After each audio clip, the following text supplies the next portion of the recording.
नमस्कार साथियों, मैं रोहित मुकुल प्रगति पथ चैनल में आपका तहे दिल से स्वागत करता हूं। आइए हम लोग आज पढ़ेंगे आंग्ल मराठा युद्ध फर्स्ट। मराठाओं के साथ भी अंग्रेज जो है बहुत सारे युद्ध किए हैं। कहिएगा सर जी खाली आंग्ल कौन सी पढ़ा रहे हैं? हाँ, इसलिए पढ़ा रहे हैं कि भारत में जो है अंग्रेजी शासन जो है किस तरह से काबिज होता है। हमारा जो भारत है, इस भारत में अंग्रेजों का शासन कैसे जो है कब्जा कर लेता है, यानी भारत उपनिवेश कैसे बन जाता है ब्रिटेन का, इसके लिए बहुत सारे युद्ध किए हैं। तो हम लोग यहाँ पर देखें, अभी पिछला क्लास में आप लोग कर्नाटक के साथ जो है अंग्रेजों का युद्ध हुआ है 3 गो, जो कि आपको डिस्क्रिप्शन में जाइए आपको मिल जाएगा। आंग्ल कर्नाटक युद्ध, कर्नाटक फर्स्ट सेकंड थर्ड तीनों हम पढ़ाए हुए हैं, जो कि कई कारण थे, उसमें डिटेल में जाइएगा। तो मैसूर के साथ भी जो हुआ है 4 गो युद्ध हुआ है, जो कि हम पढ़ा चुके हैं। अब हम लोग मराठा के साथ देखेंगे, उसके बाद सिखों के साथ भी हुआ है, सब चीज देखेंगे। यहां पर देखिए मराठा या मैसूर का हम लोग इतिहास नहीं पढ़ रहे हैं, वो तो मेडिवल हिस्ट्री में आपको पढ़ना है।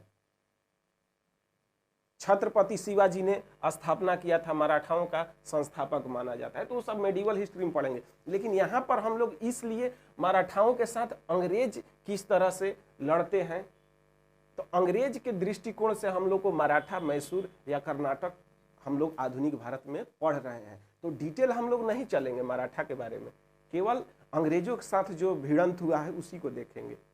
ओके, तो यदि आप मेरा थोड़ा सा भी अगर क्लास पसंद आता है तो चैनल को सब्सक्राइब कर लीजिएगा और बेल आइकन दबा लीजिएगा और शेयर कीजिए थोड़ा बहुत। हाँ, शेयर नहीं करते हैं मेरा दिल टूट जाता है। खून के आंसू तुम बहा जइबू का हो, खून के आंसू तुम बहा जइबू का हो, शादी होते जान भूला जइब का हो, हमरा खूंटा से खुला जइब का हो, शादी होते जान भूला जइब का हो। ओके, आइए हम लोग देखते हैं। प्रथम आंग्ल मराठा युद्ध जो हुआ है 1775 से 82 तक हुआ है। अब मराठाओं के साथ 3 बार अंग्रेज लड़े हैं, 75 से 82 पहला बार, और दूसरा बार आपको 1803 से 6 तक, और तीसरा बार 1817 से 18। याद हो गया? यहाँ साइड में लिख लेते हैं। मराठाओं के साथ आंग्ल युद्ध जो हुआ है, फर्स्ट युद्ध 75 से 1775 से 82 तक, दूसरा जो हुआ है 1803 से 1806 तक, और थर्ड जो हुआ है 1817 से 18 तक। यह चीज याद रखिएगा, और जिसमें कहानी समझने के लिए डायरेक्ट हम, हाँ, ऊपर ऊपर तो नहीं पढ़ाते हैं, आपको भी मालूम है, ऊपर ऊपर पढ़ लीजिएगा लेकिन कुछ दिन तक याद रहेगा। ऑब्जेक्टिव क्वेश्चन तो आप लगा लीजिएगा ऊपर ऊपर पढ़ के, लेकिन जहां आपको लिखना होगा, हम लोग पीसीएस की तैयारी कर रहे हैं आपको मालूम है, तो उसमें जो है कि गहराई से कॉन्सेप्ट जानिएगा, तब जाके लिख पाइएगा कि अंग्रेजों ने भारत पर किस तरह से शासन व्यवस्था, व्यापार तो किया ही, शासन व्यवस्था में किस तरह से एंट्री कर गए, राजनीतिक हस्तक्षेप कैसे करने लगे। तो ये सब चीज संदर्भ में आपको देना होगा। जब जानिएगा, कहानी समझिएगा, तब आप ऑब्जेक्टिव पढ़ करके इसको मेंस को नहीं लिख सकते हैं, और हम लोग को केवल पीटी ही नहीं मेंस भी निकालना है, तो इसलिए हम लोग पूरी तरह से कहानी को समझेंगे। आइए हम ले चलते हैं आपको। सबसे पहले मैटर क्या था, उससे पहले मराठाओं में एक समय आता है 1713, जहां पर पेशवाओं का जो होता है चलने लगता है, यानी प्रधान पेशवा हो जाते हैं। पेशवा को प्रधानमंत्री भी कहा जाता है। तो आइए प्रथम पेशवा के बारे में हम लोग देखेंगे। ये हम लोग पढ़ नहीं रहे हैं, डिटेल नहीं पढ़ रहे हैं, लेकिन थोड़ा सा नॉलेज के दृष्टिकोण से आप लोग जान लीजिए कि पेशवा, पहला पेशवा जो थे उनका नाम था बल्लाजी, बल्लाजी विश्वनाथ। बालाजी विश्वनाथ जो थे आपको 1713 से 20 तक रहे। दूसर का बाजीराव, बाजीराव एक और आएंगे, इसीलिए इनको प्रथम कहा जाता है। बाजीराव जो रहते हैं 1720 से 40 तक रहते हैं। और थर्ड में जो आएंगे पेशवा, उनका नाम रहता है बालाजी भी और बाजीराव भी, तो उनको बालाजी बाजीराव कहा जाता है। ओके, पहला बालाजी विश्वनाथ 1300 से 20 तक, 1713 से 1720 तक। दूसर का जो है बाजीराव 20 से 40 तक। और तीसर का बालाजी भी और बाजीराव भी। याद कर लीजिए, बड़ा मराठाओं में यहाँ पेशवा का नाम में कंफ्यूजन होता है। आज कंफ्यूजन आपका हम दूर करके रहेंगे, खाली देखते रहिएगा गौर से। बालाजी भी और बाजीराव भी, बल्ला जी बाजी राव, बालाजी बाजीराव। ये आपका कार्यकाल चलता है 1740 से 61 तक। 61 में इनका हार्ट अटैक हो जाएगा, देखिएगा कैसे। हाँ, उसके बाद माधव नारायण राव, माधव राव, माधव नारायण राव जो है 61 से 72 तक, ये 72 तक रहते हैं। इनको फर्स्ट कहा जाता है। पांचवा जो है केवल नारायण राव, नारायण राव, इनका रहता है 1 साल ही चलते रहे, 72 से 73 तक ये रहते हैं। उसके बाद देखिएगा, ये अपना लड़कों के नाम रख दिए थे बाबुए के नाम पर। बाबू के नाम था माधव नारायण राव, तो नारायण राव ने अपना लड़कवा का भी नाम रख दिया माधवी नारायण राव। कोई बात नहीं, इनका लड़का नाम कुछ रखे, इसीलिए इनको माधव नारायण राव द्वितीय कहा जाता है। ये 1773 से 95 तक थे, 1773 से 95 तक। और उसके बाद एक आते हैं बाजीराव सेकंड, जिनका दत्तक पुत्र नाना साहेब थे। हाँ, लास्ट पेशवा, अंतिम पेशवा बाजीराव सेकंड थे। बाजीराव द्वितीय कहा जाता है। ये यही जो है 1795 से आपको 1818 तक रहते हैं। अंतिम पेशवा, इनको कहा जाता है। और इनका कोई पुत्र नहीं था, एक दत्तक पुत्र यानी गोद लिए हुए पुत्र थे, जिनका नाना साहेब नाम था।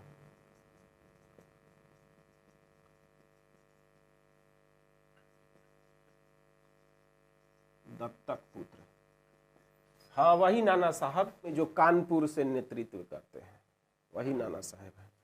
तो ये बाजीराव सेकंड यानी अंतिम पेशवा के पुत्र रहते हैं। आइए हम लोग देखते हैं मैटर क्या हुआ। मराठाओं का प्रथम आंग्ल मराठा युद्ध पढ़ने से पहले थोड़ा सा हम आपको बैकग्राउंड में 61 में ले चलेंगे। ये आपका क्षेत्र जो मराठाओं का था, ये मैसूर का और ये कर्नाटक का क्षेत्र है। यहाँ पर निजाम हैदराबाद में, हैदराबाद में रहते हैं। निजाम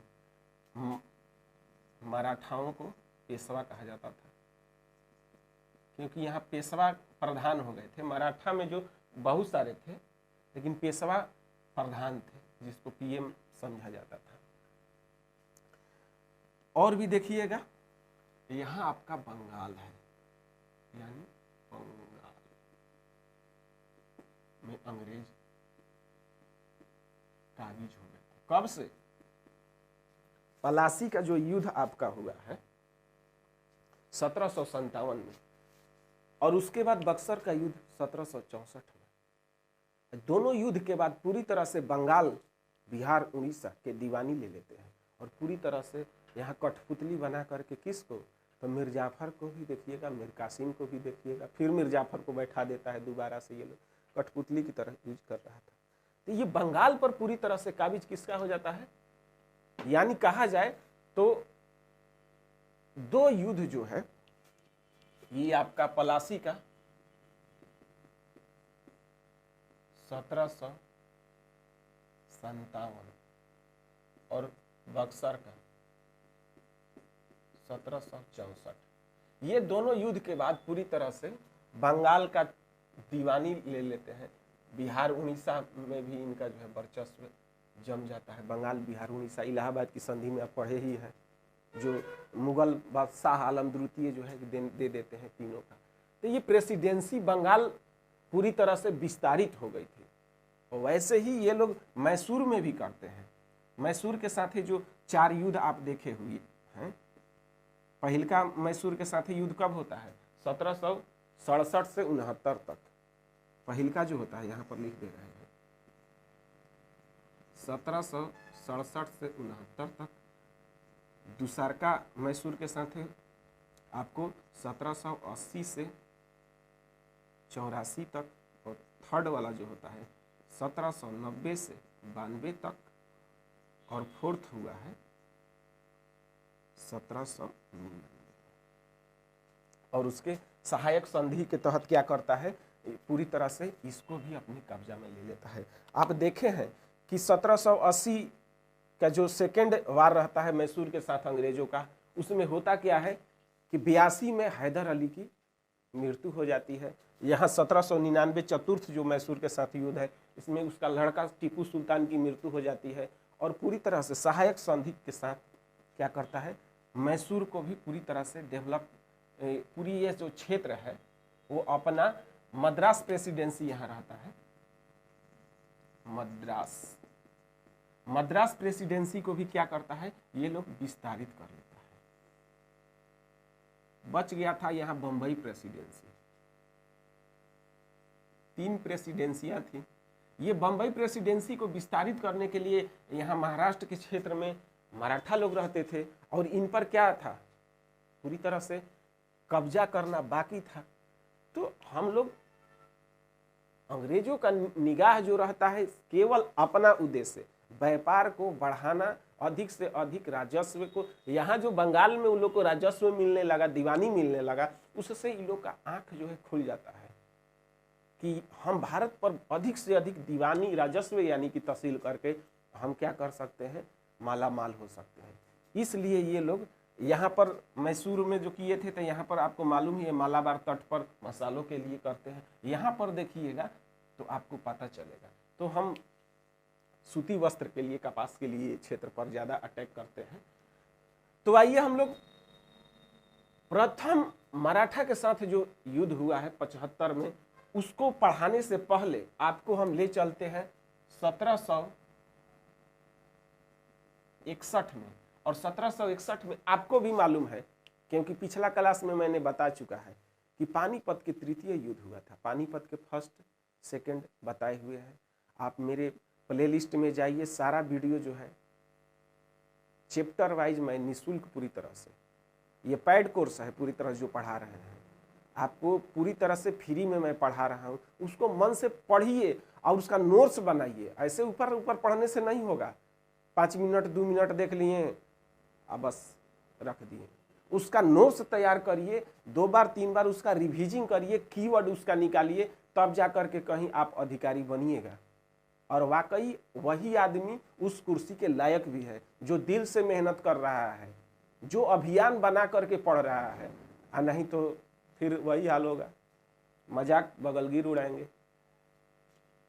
तो आप पढ़िए, पानीपत का तृतीय युद्ध में हम ले चलेंगे। थर्ड वार जो हुआ है पानीपत में 1761 में, 14 जनवरी 1761 को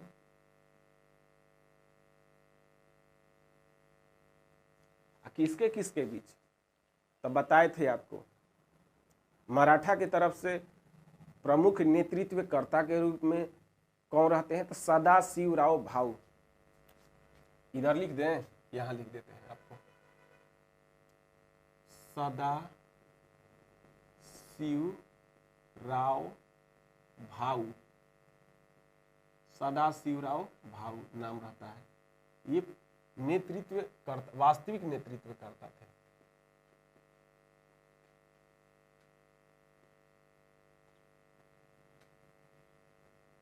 युद्ध का सदा शिव राव भाऊ।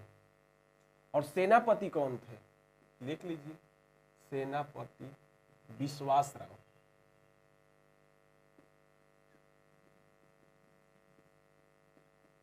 विश्वास राव रहते हैं। तो कहिए सर पेशवा कौन थे, तो वही बालाजी बाजीराव। देखिए तीसरका पेशवा जो है पानीपत के तृतीय युद्ध के समय तीसरका पेशवा बालाजी बाजीराव रहते हैं। ये प्रधानमंत्री थे, ये का ही युद्ध के मैदान में जाएंगे। अपना प्रमुख नेतृत्वकर्ता किसको हाथ में सौंप दिए थे, यानी युद्ध का वास्तविक नेतृत्वकर्ता सदा शिवराव भाऊ आता है। तो उसको देखिएगा वहां ऑप्शन में, यदि वो ऑप्शन में नहीं होगा तो बालाजी बाजीराव को मारना है। ये चीज भी देखना पड़ता है, नहीं तो रट के गए हैं ऊपरे ऊपरे कि पानीपत के तृतीय युद्ध में सदा शिवराव भाऊ की मृत्यु हो जाती है और सदा शिवराव भाऊ हुए नहीं है, यहाँ तो बालाजी बाजीराव है। तो ऑप्शन देखा जाता है। ये पेशवा थे, युद्ध के मैदान में ये नहीं गए थे, ये चौकी बिठा लगा के आराम से द्वारा पर अब बैठल थे पेपर निकाल के। देखिएगा क्या होगा।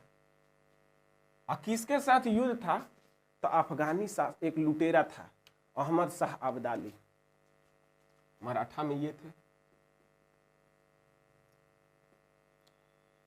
वर्सेस अफगानी शासक कौन था, अहमद शाह अब्दाली। अहमद शाह अब्दाली, अहमद शाह अब्दाली बाहरी था लुटेरा, आकर के मराठा का जो है कि पूरी तरह से गढ़ जमा हुआ है, इसको किसे हरा दिया जी। तो कहानी समझिए, मराठाओं का काफी जो है कि विस्तार हो रहा था, मराठा बहुत मजबूत हो गए थे। यहां देखिएगा तो बालाजी विश्वनाथ, बालाजी बाजीराव, और सर्वाधिक विस्तार बालाजी बाजीराव के समय हुआ था। बाजीराव फर्स्ट के समय भी कुछ ग्रोथ हुआ, सर्वाधिक विस्तार कहा जाता है और शक्ति बालाजी बाजीराव यानी तृतीय के समय में हुआ था। तो मराठा जो थे काफी महत्वपूर्ण। यहां देखिएगा कि दिल्ली जो है, दिल्ली को तो बक्सर के युद्ध में ही देखें कि शाह आलम जो द्वितीय यहां है, इनके साथ क्या कर लिया है, संधि कर लिया है। इलाहाबाद की प्रथम संधि 12 अगस्त 1765 को। यहां अवध में देखिएगा, अवध के भी सुजाउदौला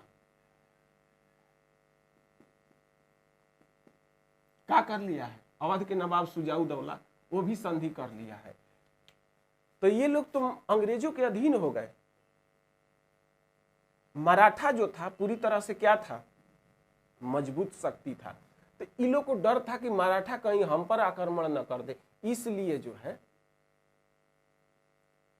ये चाहते थे कि कमजोर हो। वैसे तो 1764 बाद में आएगा, संधि हुआ, लेकिन हम लोग 1761 की बात कर रहे हैं, अभी संधि नहीं हुआ है, तब का बात है।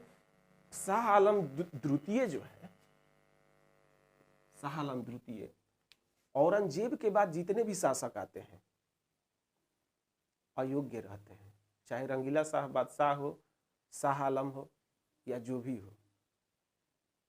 लगभग 11 को शासक आते हैं, लेकिन उसमें कोई योग्य नहीं रहता है। योग्य रहते तो पूरे भारत पर वो लोग राज करता है। बाबर आया, उसके बाद हुमायूं आता है, अकबर आता है, जहांगीर आता है, शाहजहां आता है, औरंगजेब आता है। ये सब पूरी तरह से भारत पर क्या कर रहे थे, हर एक जगह उनका जो है संगठन मजबूत था, उनका चलती एक तरह से जो चल रहा था, उनकी हुकूमत को पालन हो रहा था, वहां से आय आ रहा था, उस क्षेत्र से सैनिकों से या जो भी लड़ाई वगैरह होता था, यानी नियंत्रण पूरे भारत पर था ये लोग का। लेकिन औरंगजेब के बाद ये लोग का नियंत्रण नहीं रहता है और क्षेत्रीय शक्ति स्वतः जो है अपने आप को स्वतंत्र महसूस करती है, अपने आप को स्थापित करने लगती है, बहुत सारे काम निर्णय जो है खुद लेने लगता है। तो ये मराठाओं का जो है शक्ति काफी विस्तारित हो चुका था 1761 के समय में। उसी समय ये जो बाहरी शक्ति अहमद शाह अब्दाली जब लड़ने के लिए आता है तो ये लोग कमजोर करने के लिए मराठाओं को शाह आलम द्वितीय और शुजाउद्दौला, दिल्ली के बादशाह, मुगल बादशाह शाह आलम द्वितीय और शुजाउद्दौला दोनों ने सपोर्ट किया। किसको? अब्दाली को। अहमद शाह अब्दाली को सपोर्ट करता है शाह आलम सेकेंड और शुजाउद्दौला।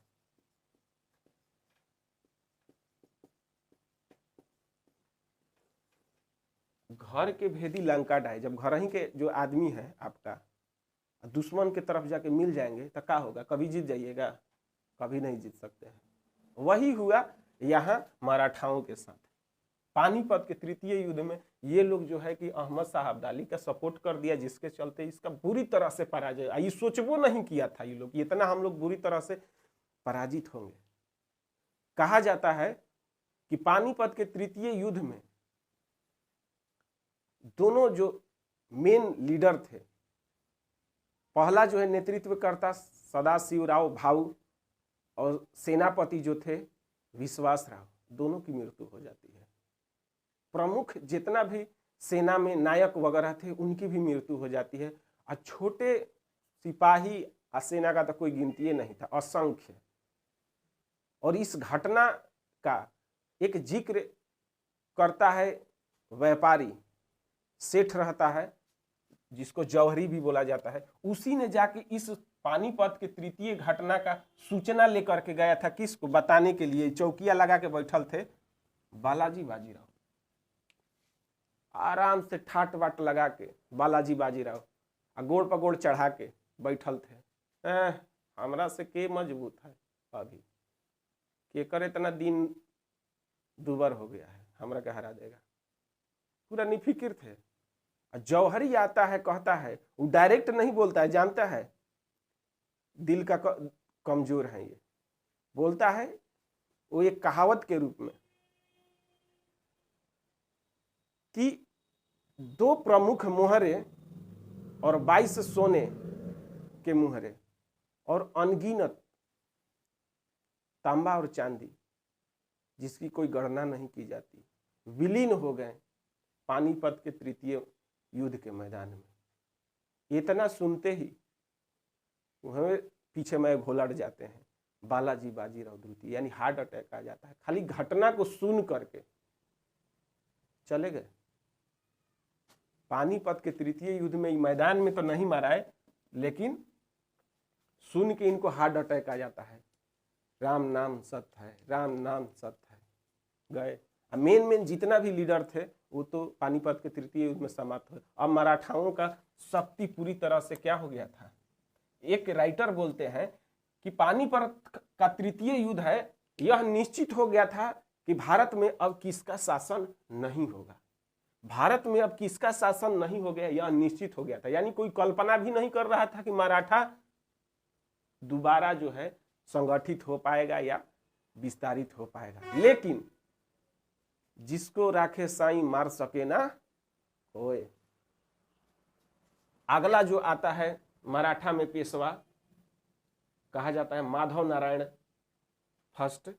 वो काफी विस्तारित करता है, अपने संगठन को मजबूत करता है मराठाओं को, और फिर वही खोई हुई शक्ति को पुनः वापस लाता है। इतना मजबूत अपने आप को कर देता है कि कोई कल्पना ही नहीं किया था कि मराठा पुनः फिर से उतना दोबारा खड़ा हो पाएंगे। सर्वाधिक शक्तियों का जो विस्तार करता है, जिसका नाम रहता है अगला माधव नारायण राव फर्स्ट, ये 61 से 72 तक रहते हैं। तो आप इस तरह से देखते हैं। यही नहीं, माधव नारायण राव फर्स्ट जो है अभी तो ये धोखा न दिले है शाह आलम द्वितीय, लेकिन देखिएगा 1772 में शाह आलम को जब गद्दी से हटा देता है, दिल्ली के गद्दी से अंग्रेज, तो यही पुनः दोबारा दिल्ली के गद्दी पर बैठाता है माधव नारायण राव फर्स्ट। शाह आलम द्वितीय को गद्दी पर बैठाते हैं।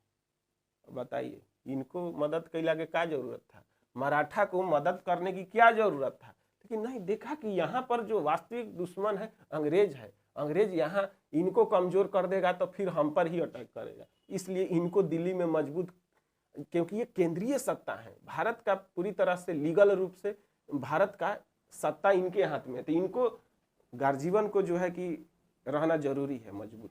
इसीलिए दोबारा जो है पुनः गद्दी पर माधव नारायण राव फर्स्ट जो है वो दिल्ली में बैठाते हैं।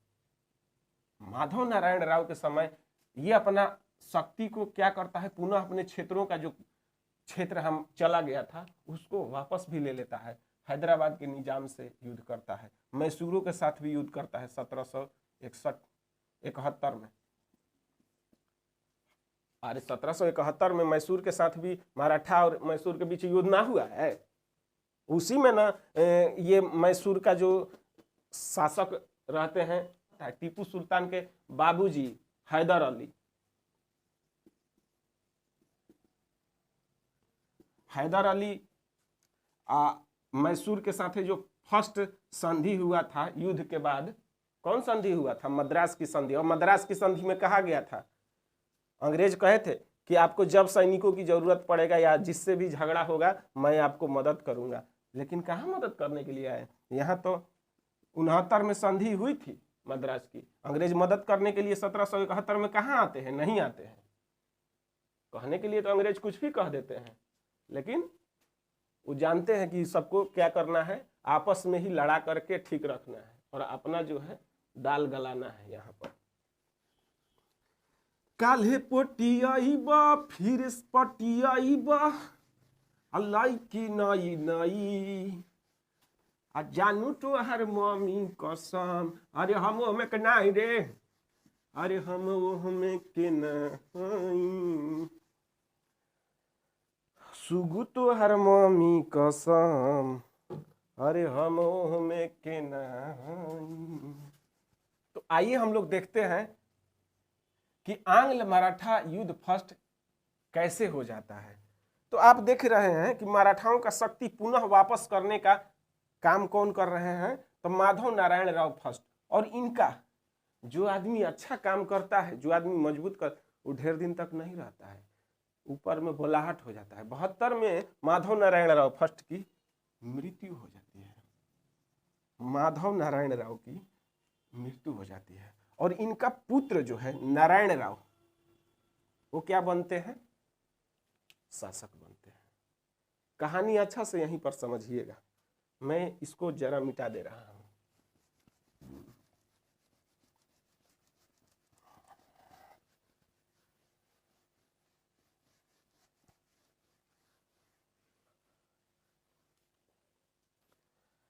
माधव नारायण राव फर्स्ट जो है 72 में इनकी मृत्यु हो जाती है।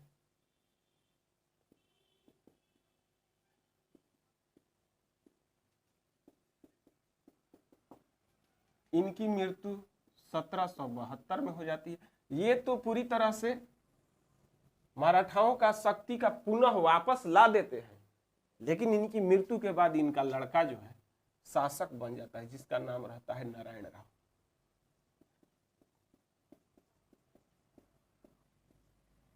ये आपको 1772 में बनेंगे। यहीं पर खेला होता है। खेला क्या होता है, माधव नारायण राव फर्स्ट का एगो भाई रहता है रघुआ, उसका मूल नाम था, भाई का नाम क्या था,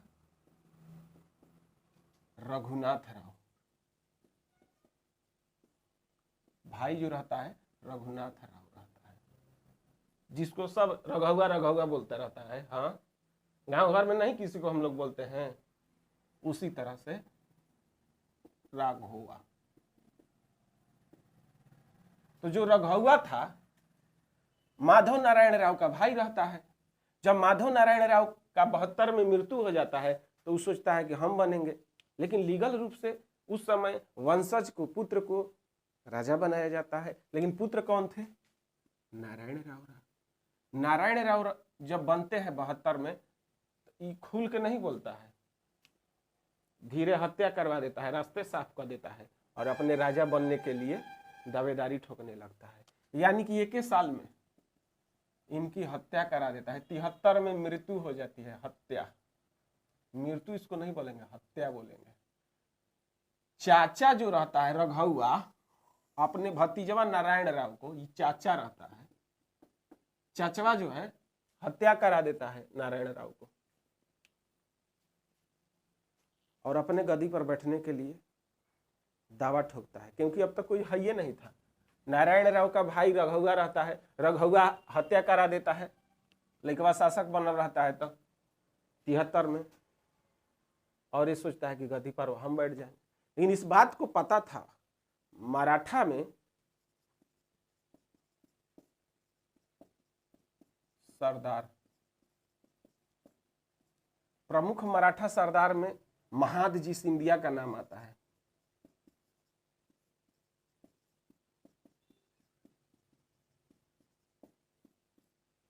नाना फडणवीस, नाना फडणवीस का नाम आता है, पंत जी का नाम आता है। तो ये लोग जानते हैं कि हत्यारा को कोई बनाएगा, छल से आप शासक बन जाइएगा। रघुआ कोई लोग विरोध करता है, कहते नहीं नहीं तू शासक नहीं बनेगा, नारायण राव तू हत्या करके शासक बनेगा। नारायण राव का एक लड़का रहता है शिशु, अल्पायु रहता है एकदम, उसी को ये लोग क्या करता है, शासक बना देता है। नारायण राव का एक लड़का रहता है शिशु, यानी कह सकते अल्पायु,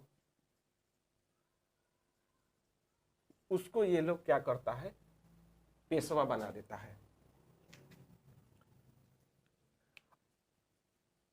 और शिशु है तो वो तो राजपाट जलाने का या सेना का या विदेशी मामला, आय का मामला, जो भी मामला है उसको तो कुछ ज्ञान नहीं है।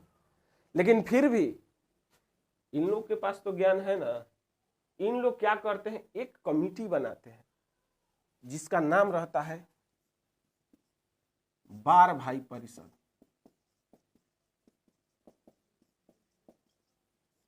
बार भाई परिषद का गठन करके जिसमें 12 सदस्य रहते हैं, और यही बार भाई परिषद में ये लोग शामिल रहते हैं और भी लोग रहते हैं। बार भाई परिषद ही शासन व्यवस्था का काम देखता है, और ये जो है इनका शिशु नारायण राव का शिशु जो रहते हैं पेशवा रहते हैं। ये नारायण राव अपना लड़कवा का नाम उहे रख लेता जो बाबूजी के नाम था। बाबूजी के नाम क्या था, माधव नारायण राव, लड़कों के नाम रख दिया माधव नारायण राव। इसीलिए कहा जाता है इनको माधव नारायण राव फर्स्ट, और लड़कवा को कहा जाता है माधव नारायण राव सेकंड।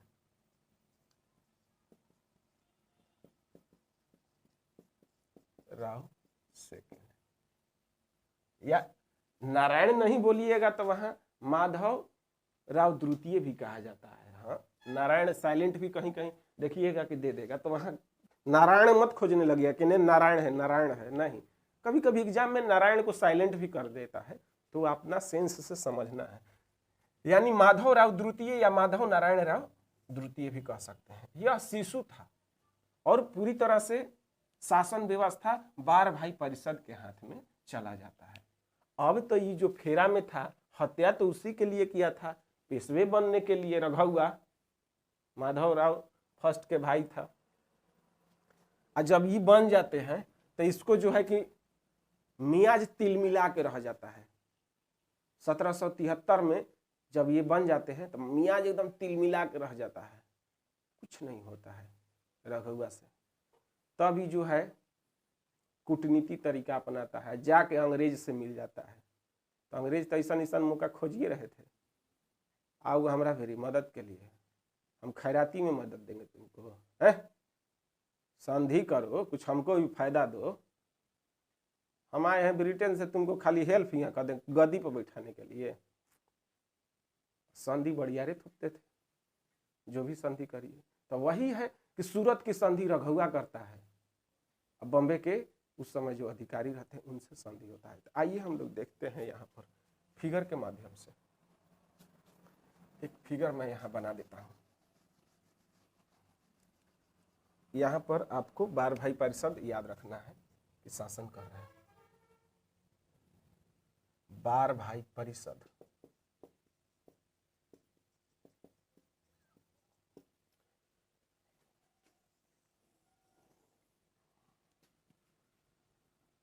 यहां पर आपका मराठा है, बंबई है, कि सूरत में जो है कि अंग्रेजों की कोठी है सूरत में, बंगाल में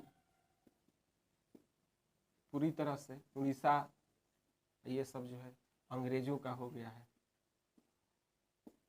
प्रत्यक्ष और अप्रत्यक्ष रूप से सब।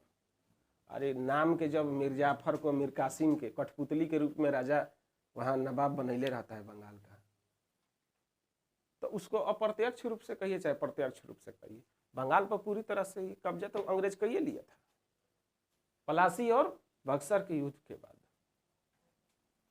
यहां आपका मैसूर है, निजाम हैदराबाद में। कहानी समझिएगा, रघुआ जो है चचवा, अब तो उसको मौके नहीं मिला क्योंकि माधव नारायण द्वितीय जो शिशु थे वो क्या हो गए, बार भाई परिषद की सहायता से पेशवा बन गए। 1773 में इसको मौके नहीं मिला। ये क्या करता है ना कि जाके जो बॉम्बे के उस समय के जो गवर्नर थे मिल जाता है, बंबई के जो उस समय गवर्नर थे उनसे मिल जाता है, कहता है कि मराठा का शासक हमको होना चाहिए, वहां का पेशवा हमको होना चाहिए, आप हमको मदद कीजिए। बताइए क्या जरूरत था अल्प आयु लड़का को पेशवा बनाने का, हम नहीं थे क्या?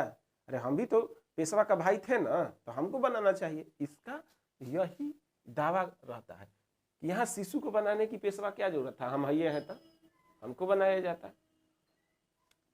बंबई के गवर्नर जो थे वो कहते हैं कि ठीक है हम आपको पेशवा बनने में मदद करेंगे, लेकिन ऐसा ही थोड़े, हमको क्या कीजिए, आप सपोर्ट कीजिए संधि के तहत।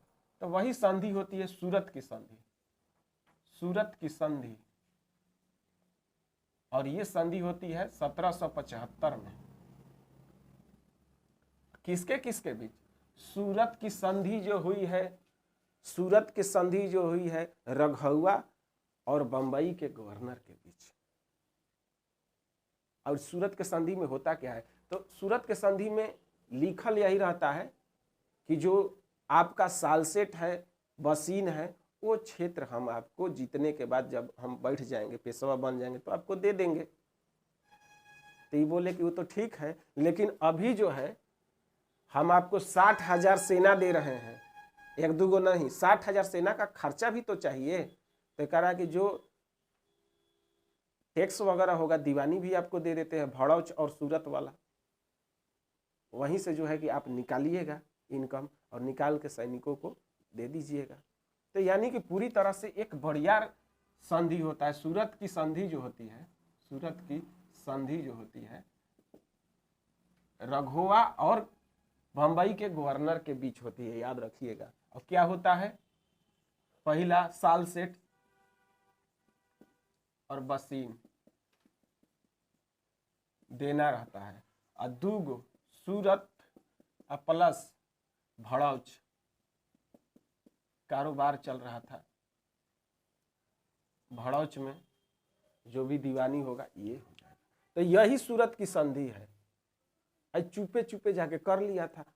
उसके बाद अंग्रेज अपने हिसाब से क्या करते हैं, मराठाओं पर हमला बोलने के लिए पूरी तैयारी करते हैं। सूरत के संधि के तहत रघुआ को पेशवा बनाने के लिए अर्रास का युद्ध करते हैं। और यहाँ तो बार भाई परिषद बैठल न था जी, हरा देता है अर्रास के युद्ध में। कौन सा युद्ध होता है? अर्रास का युद्ध।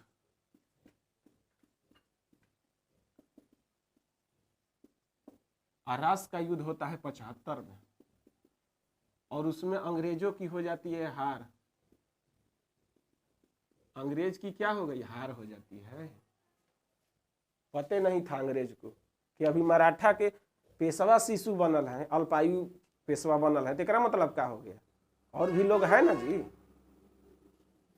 आरास के युद्ध में अंग्रेजों की हार हो जाती है, और यह बेइज्जती चुपे चुपे संधि कैले था, बतैलहू नहीं था। यहाँ बंगाल में जो बंबई का गवर्नर था, वो बंगाल के गवर्नर को बताया भी नहीं था कि हम अटैक करने जा रहे हैं। इसको पता चलता है बंगाल में। अब देखिएगा कि वारेन हेस्टिंग रहता है, बंगाल का गवर्नर जो रहता है वारेन हेस्टिंग्स, वारेन हेस्टिंग्स रहता है।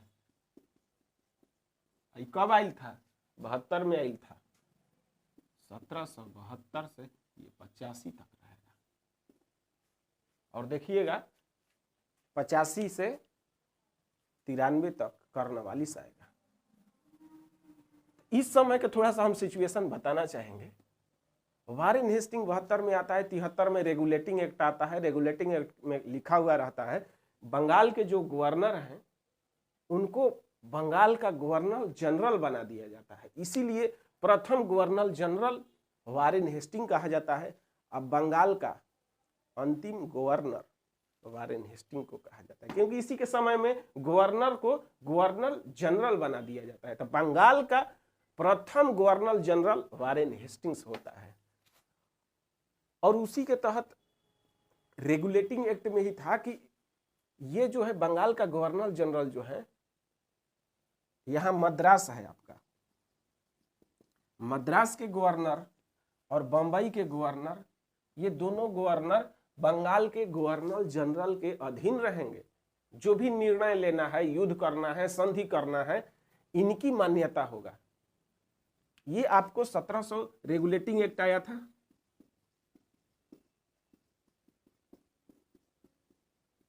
1773 में।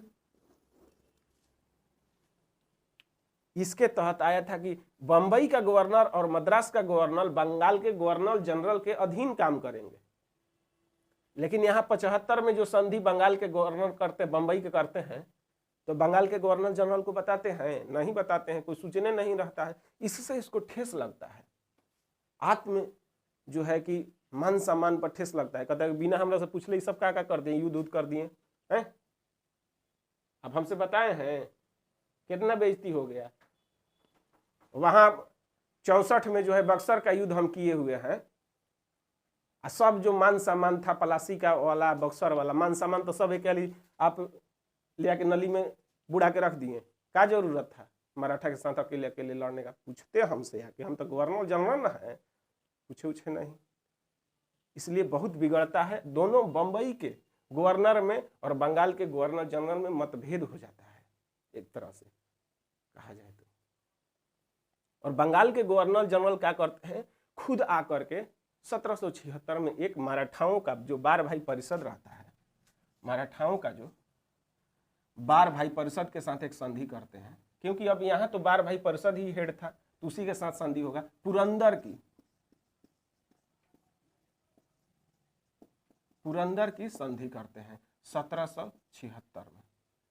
1776 में पुरंदर की संधि किसके किसके बीच होता है? तो मराठा के 12 भाई परिषद में जो महादजी सिंधिया रहते हैं उनके बीच, और बंगाल के गवर्नर जनरल वारेन हेस्टिंग्स के बीच। और संधि में होता क्या है, संधि में यही कहते हैं वारेन हेस्टिंग कि ना ठीक है, आप लोग किसको बनाए हैं?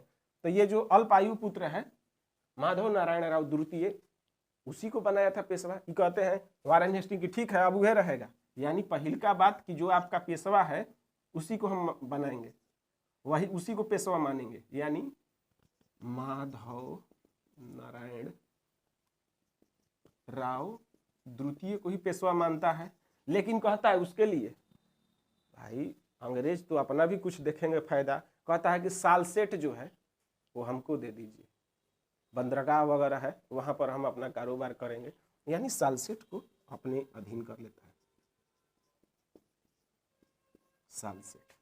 तो पुरंदर की संधि में माधव नारायण राव को पेशवा मानते हुए सालसेट को ले लेता है। और पुरंदर की संधि 1776 में हुई है वारेन हेस्टिंग यानी बंगाल के गवर्नर जनरल के द्वारा। वही सूरत की संधि जो हुई है बंबई के गवर्नर द्वारा 1775 में हुई है, और जिसमें ये संधि करता है, इसको मराठा का पेशवा तो नहीं कहिएगा, भगौड़ा कहिएगा। रघुआ जो था भाग के ना गया था उधर, तब मराठा का एक भगौड़ा कह सके चचवा जो था रघुआ, उसके साथ होता है सूरत की संधि। तो ये कंफ्यूजन मत होइएगा, दोनों में क्या था, तो सालसेट और प्लस वसीन और सूरत प्लस भड़ौच जो था, ये आपका सूरत की संधि में था।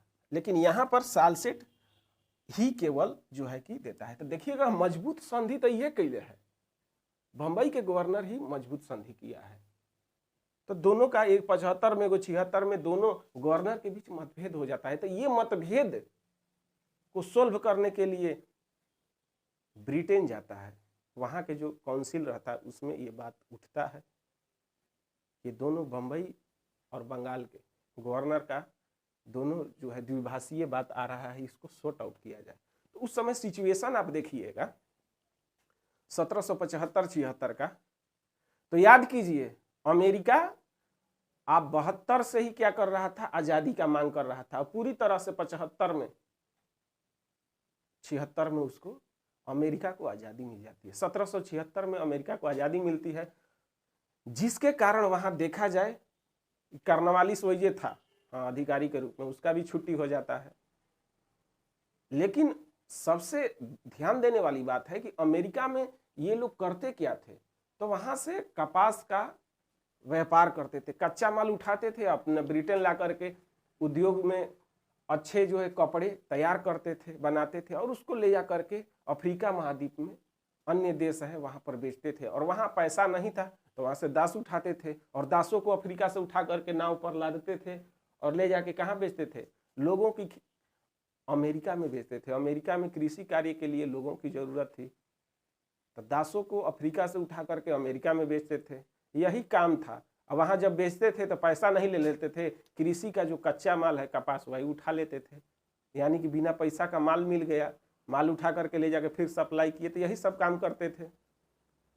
और जब अमेरिका आजाद हो गया तो कपास देगा नहीं ना, तो कपास मिलना बंद हो गया, उद्योग इनका जो है पतन की ओर जाने लगा। वहीं पर ध्यान आया कि अरे अरे अरे बंगाल बंबई जो है यहाँ ये जो है कि दक्कन का क्षेत्र है, काली मिट्टी का क्षेत्र है, यहाँ कपासी मिट्टी पाई जाती है, काली मिट्टी कपासी मिट्टी पाई जाती है, यहाँ कपासी ये क्षेत्र है। इधर अगल बगल का देखिएगा तो क्षेत्र जो है पूरी तरह से, तो यहाँ उसका भरपाई, कपास का भरपाई करने के लिए,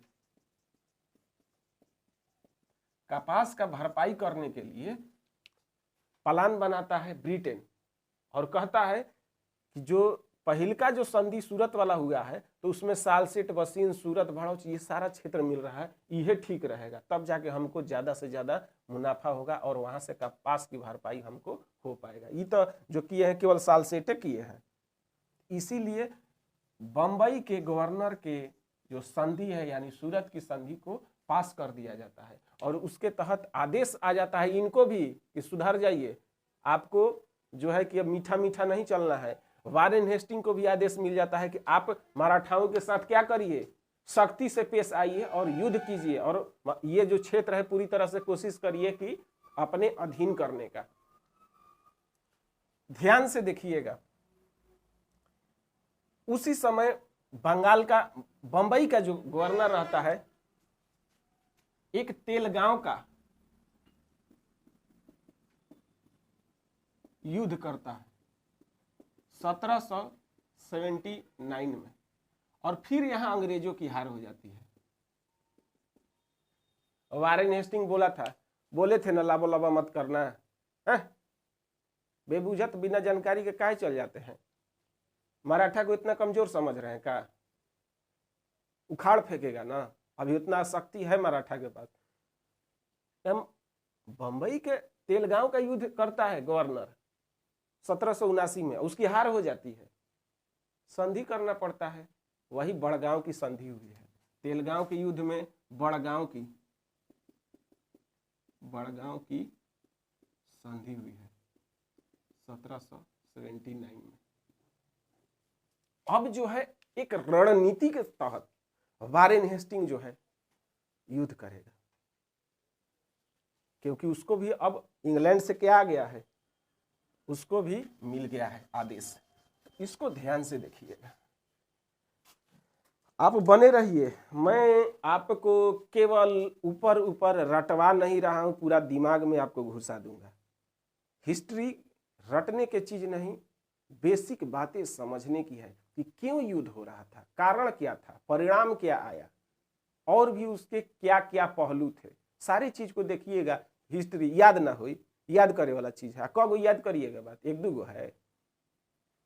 हिस्ट्री शुरू से लेके मॉडर्न तक, एंशियंट, मेडिवल, मॉडर्न, माथा पगला जाएगा याद करने वाले। ये समझने का चीज है, एंजॉय करने का चीज है। पढ़ाई पढ़ने की चीज नहीं है, मजा लेने की चीज है, मजा ले लेके पढ़िए।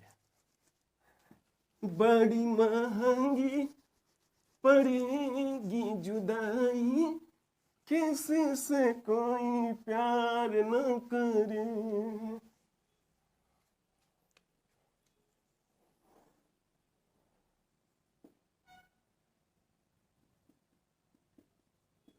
अंग्रेज बंगाल में, बंबई, यहां मराठा, पेशवा, मैसूर। अब जो है कि वारेन हेस्टिंग जो यहां गवर्नर जनरल है, वारेन हेस्टिंग क्या करता है,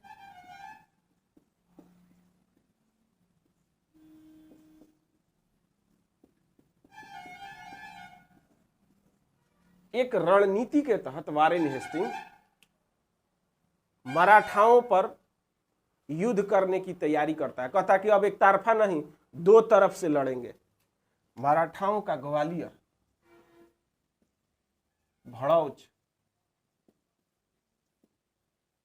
एक तरफ से, यानी ग्वालियर तरफ से लड़ेंगे। इन्हें है पूना, एक तरफ से पूना तरफ से लड़ेंगे। यानी दो दो मोर्चा वारेन हेस्टिंग ने खोल दिया, क्योंकि मराठा का शक्ति दो तरफ जब लड़ेगा तो क्या होगा, डिवाइड होने के कारण कमजोर हो जाएगा, और जिस पर हम क्या कर लेंगे। तो पूना तरफ जो है पेशवा रहता था, इधर तो अंग्रेज का नहीं बनता है, लेकिन इधर का क्षेत्र वह जीत रहा था अंग्रेज ग्वालियर तरफ से। ये आपका 80 का बात है। 1780 में वारेन हेस्टिंग जो है दो तरफ से मोर्चा खोल देता है। और याद करिए, मैसूर में एक साल पहले क्या हुआ था, 1779 में, यहां कोचीन है, कोचीन के पास जो पानी में जो द्वीप थे, उसको कोचीन के द्वारा क्या कर रहा था, खरीद रहा था। तो मैसूर का शासक हैदर अली ने क्या किया था, विरोध किया था कि नहीं, ये हमारे अंतर्गत एरिया था, हमसे पूछ के काम कीजिए। ये काम 1779 में। इसीलिए मैसूर के शासक हैदर अली अंग्रेज पर, हैदर अली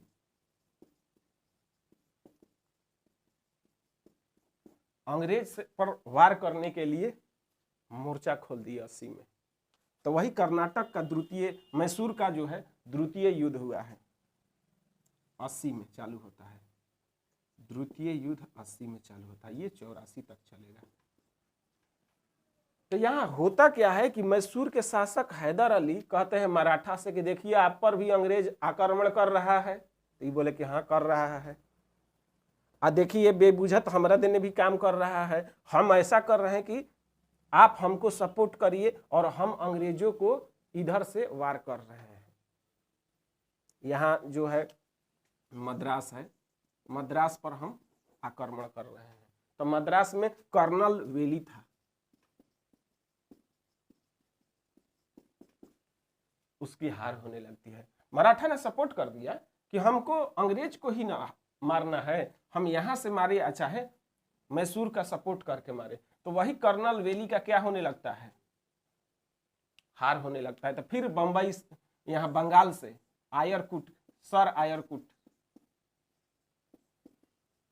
के नेतृत्व में सेना आता है और तुरंत क्या करता है, हैदर अली को कंट्रोल करना चाहता है और देखता है कि यहाँ हमारा शक्ति कमजोर इसलिए हो रहा है। आयरकुट देखता है कि ग्वालियर में भी अंग्रेज का सेना लड़ रही है हमारी, यानी पूना में भी लड़ रही है, ये एगो जो है खुखार है हैदर अलिया, ये अटैक कर दिया हमारा ऊपर। ऐसा करते हैं ताबड़तोड़ जो है कि यहाँ पर युद्ध को बंद कर दिया जाए, कुछ समय के लिए यहाँ पर संधि कर लिया जाए तो हमारे लिए अभी बेटर रहेगा।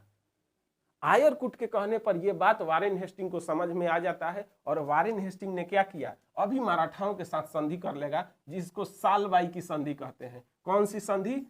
सालबाई की संधि।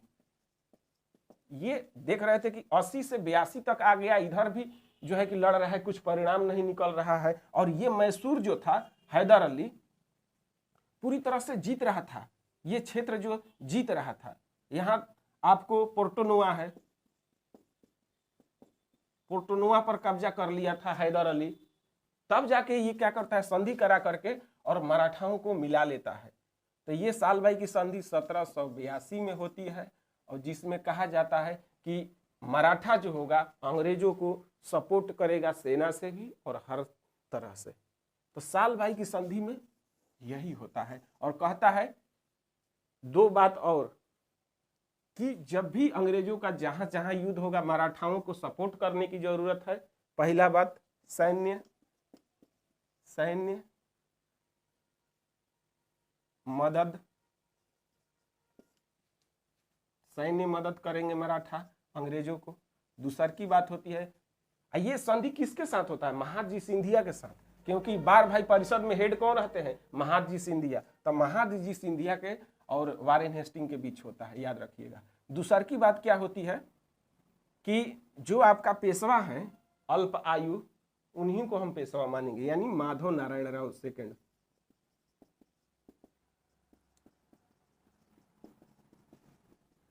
को ही पेशवा मानेंगे। और तीसर का बात होता है, ये अंग्रेज बंबई वाला बोलता है कि हमारा आदमी रघुआ है, उसको भी मान सम्मान के साथ रखा जाए, यानी कि रघुआ को भी पेंशन पर रखा जाता है। कहा जाता है कि तू राघुआ, तू पेशवा बनने का टेंशन मत लो, पेंशन खाली लो ना, समय मिलने पर तुमको बना देंगे हम लोग पेशवा। तो ये राघुआ जो रहता है, राघुआ वो क्या लेता है? पेंशन।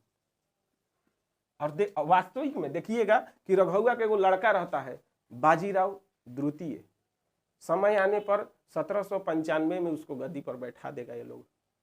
और बाजीराव द्वितीय के साथ भी वही होता है, अंग्रेज का बनता नहीं है। तो जो आंग्ल मराठा युद्ध होता है द्वितीय और तृतीय, तो बाजीराव द्वितीय के साथ ही होगा। अभी तो उसके बाप के कारण हुआ, रघुआ के कारण हुआ फर्स्ट युद्ध।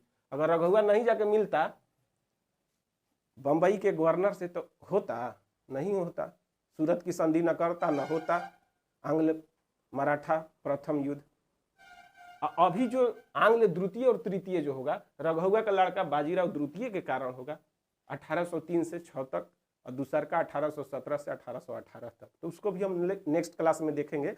और सालबाई की जो संधि हुई है 1782 में हो जाता है और उसमें यही बात होता है और युद्ध का विराम हो जाता है। और देखिएगा तो लगभग 20 साल तक शांति व्यवस्था बनाए रखता है। मराठा के साथ ये लोग कुछ भी नहीं करता है, मराठा को अपने सपोर्ट में लेकर के, और पूरी तरह से पहले मैसूर को तोड़ देता है। ये 20 साल में मैसूर को तोड़ देता है।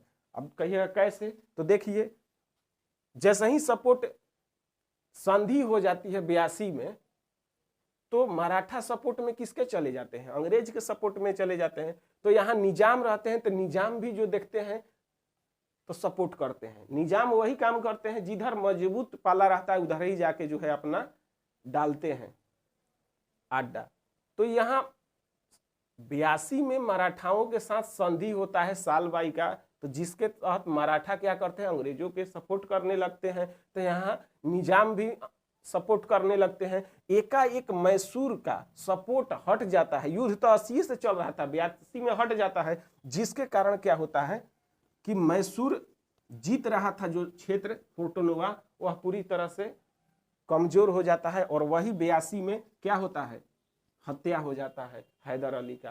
कि क्यों हुआ? यहाँ सपोर्ट हट जाने के कारण। हैदर अली मर जाता है तो ये लोग सोचता है कि हम लोग अंग्रेज मैसूर जीत लिए, लेकिन नहीं, अभी उसका पुत्र टीपू सुल्तान आग था, वो जिंदा था, वो भी 2 साल तक युद्ध करते रहता है। और देखिएगा कि आयरकुट का भी 83 में मृत्यु हो जाता है। जब आयरकुट की मृत्यु होती है 83 में, तब जाके अंग्रेज कुछ ठंडा होता है, संधि करने के लिए तैयार होता है। तो वही द्वितीय मैसूर युद्ध का जो संधि हुआ है, मंगलौर की संधि हुई है। और प्रथम वाला कहिएगा नहीं याद है, मद्रास की संधि। तृतीय वाला जो संधि हुई है श्रीरंगपट्टनम की। चतुर्थ में कोई संधि नहीं। 1799 में टीपू सुल्तान मारा जाता है और सहायक संधि के तहत पूरी तरह से मद्रास प्रेसिडेंसी को अपने में मिला लिया जाता है। यानी मद्रास प्रेसिडेंसी भी काफी विस्तारित हो चुकी है 1799 में। 1799 में मद्रास प्रेसिडेंसी भी बड़ी हो जाती है। और जब यहाँ मैसूर का क्षेत्र जब जीत लेता है, ये प्रेसिडेंसी जब मजबूत हो जाती है, तो फिर याद पड़ता है कि अब मराठा को, यानी बंबई प्रेसिडेंसी बड़ा करना है। तो वही मराठा को क्या करेगा, 1799 के बाद फेरा में रहता है कि कब इस पर क्या किया जाए, अटैक किया जाए। तो मौका मिलता है, क्योंकि मौका कब मिलेगा, जब यहाँ का आंतरिक जो है कमजोर होगा मामला। यहाँ बार भाई परिषद मराठा में बैठे हुए थे, महादजी सिंधिया और नाना फडणवीस ऐसे नेतृत्व करता थे कि अंग्रेजों का दाले नहीं गल रहा था। लेकिन सब कोई अमर बन के तो नहीं आए। 1795 में महादजी सिंधिया की मृत्यु हो जाती है और 1800 में नाना फडणवीस का मृत्यु होगा। उसके बाद देखिएगा कि बार भाई परिषद एक तरह से जो काम कर रहा था वो पूरी तरह से क्या हो जाता है, समाप्त हो जाता है। और उस समय का जो पेशवा रहते हैं यहाँ बाजीराव सेकंड, वो अपने मनमाने तरीके से काम करने लगते हैं, उतना योग्य शासक भी नहीं रहते हैं, जिसके कारण मराठाओं में फूट पड़ जाती है। और उसी का मौका का फायदा उठाने के लिए जो है अंग्रेज तैयार था। और वही जो है मराठा के साथ जो द्वितीय आंग्ल युद्ध होगा और तृतीय होगा तो बाजीराव के साथ होता है। तो नेक्स्ट क्लास में हम लोग ये भी देखेंगे। तनी मनी पसंद आवता है हमारे क्लास से, तो भाई लोग थोड़ा शेयर करा जाए, ये हमार दिल से रिक्वेस्ट बा भाई के नाते। अभी तो हम पढ़ाना चालू भी नहीं किए हैं, और क्या करेंगे ये बताएंगे भी नहीं, करके दिखाएंगे। बस आप लोग से भाई विनती बा, आग्रह बा, हम सर के हैसियत से कभी नहीं पढ़ाते हैं। आप लोग का ये प्यार है, सर बोलते हैं। मैं आपको एक बड़ा भाई के हैसियत से पढ़ाता हूँ, और हमेशा निःशुल्क जो भी आपका कोर्स है, जो कोर्स आप कोचिंग में जा करके मोटे मोटे रकम दे करके पटना में, इलाहाबाद में, दिल्ली में पढ़ते हैं, वो चीज़ मैं पढ़ाऊँगा आपको। आप देखिएगा, उसके लिए है जो वाकई में पढ़ाई के लिए भूखा है, चाहता है कि मुझे कुछ मिल जाए। बहुत सारे ऐसे स्टूडेंट हैं जो काफ़ी बैकग्राउंड उनका अच्छा नहीं है आर्थिक, जिसके चलते वो कहीं काम भी करते हैं और चाहते हैं कि हम पढ़ लें। और जो आदमी काम कर रहा है, कुछ ड्यूटी कर रहा है, ऑफिस ड्यूटी है या मान के चलिए सरकारी ड्यूटी है, वहाँ तो आप कोचिंग नहीं कर सकते हैं। वैसे लोगों के लिए मैं हूँ। आप थोड़ा थोड़ा समय निकाल करके आप मेरा वीडियो से तैयारी कर सकते हैं। एक प्रॉपर नोट्स बनाइए, आपका पूरा कंसेप्ट क्लियर हो जाएगा और आप ही एक दिन उस कुर्सी के लायक होंगे। इस तरह से उन लोगों तक मेरा वीडियो पहुंचे, उसके लिए आपको थोड़ा सा मेरा सपोर्ट करना पड़ेगा। शेयर करिए, चैनल को सब्सक्राइब करिए। इतना ही कह के आप सबों के आज का क्लास को देते हैं विराम। जय हिंद, जय भारत।